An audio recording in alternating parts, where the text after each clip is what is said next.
Salutations, aujourd'hui on parle à la découverte de Titanic et ses anecdotes sans spoiler. Alors c'est parti!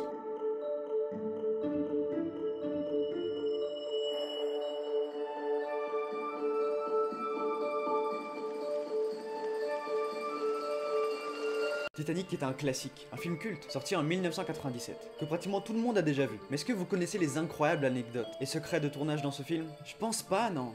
Pour faire très simple, Titanic raconte une histoire d'amour entre Leonardo DiCaprio et Kate Winslet, sur le bateau légendaire qu'est le Titanic, qui se termine avec l'échouage de ce paquebot en 1912, ce qui a mené à la création de piscines olympiques de larmes.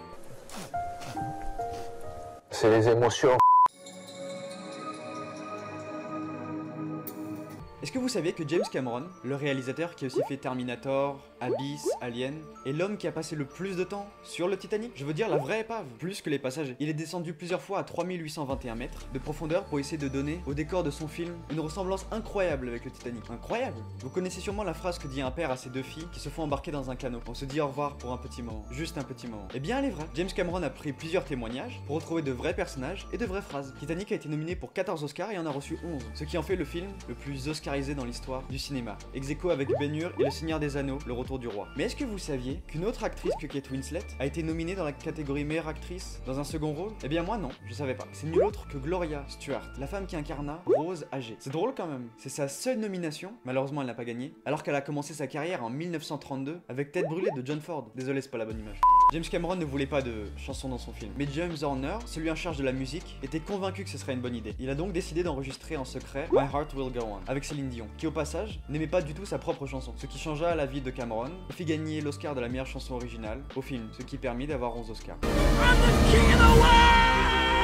Cette phrase, maintenant culte, je suis le roi du monde, était une improvisation totale de la part de DiCaprio. You serious? Nani? Oui, ce titre est un peu bizarre. Vers la fin du tournage, un inconnu a mis du PCP dans les soupes servies à toute l'équipe du film. Le PCP est une drogue hallucinogène très ressemblante au LSD. Ah. Saviez-vous que le vrai Titanic en 1912, la nuit du naufrage, certains hommes ont essayé de se faire passer pour des femmes pour aller dans les bateaux de sauvetage? Ce qui a marché. Anecdote très méconnue, et on comprendra pourquoi. Pour préparer le film, James Cameron est parti faire des prises de vue d'iceberg en Nouvelle-Écosse. Pour y arriver, il a fait genre qu'il bossait sur un projet appelé Planet Ice. Après avoir trouvé le nom de Jack Dawson, James Cameron découvrit un James Dawson, qui était un ingénieur tué pendant le naufrage. Il est enterré à Halifax, en Nouvelle-Écosse. La dernière survivante de la catastrophe, Milvina Nadine, est morte le 31 mai 2009, à l'âge de 97 ans. À l'époque du drame, elle avait 2 mois, ce qui est incroyable quand même. C'est-à-dire que j'étais né quand une femme présente sur le Titanic était encore en vie.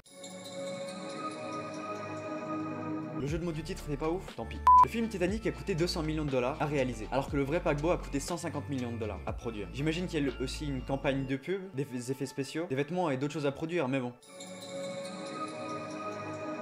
Jack a dit avoir patiné sur le lac de Wissota, alors que ce lac artificiel n'a été créé que quelques années après 1912. Deuxième anachronisme, la pièce que Rose donne à Jack, quand il s'apprête à la dessiner, a la tête de Franklin Delano Roosevelt dessus, président américain de 1933 à 1945, soit plus de 20 ans après.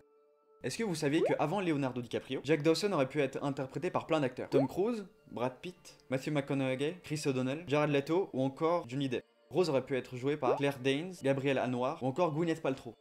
Tous les dessins de Jack ont été dessinés par James Cameron. Ce sont d'ailleurs ses mains que l'on voit en train de dessiner Rose. Cette scène était la première que James Cameron donna à jouer à Leo et Kate pour briser la glace entre eux. Ce qui était plutôt radical. Il réussit si bien à rendre Leonardo DiCaprio mal à l'aise que ce dernier se trompa dans son texte et dit « Allongez-vous sur le lit, je veux dire le sofa », ce qui a été gardé au montage.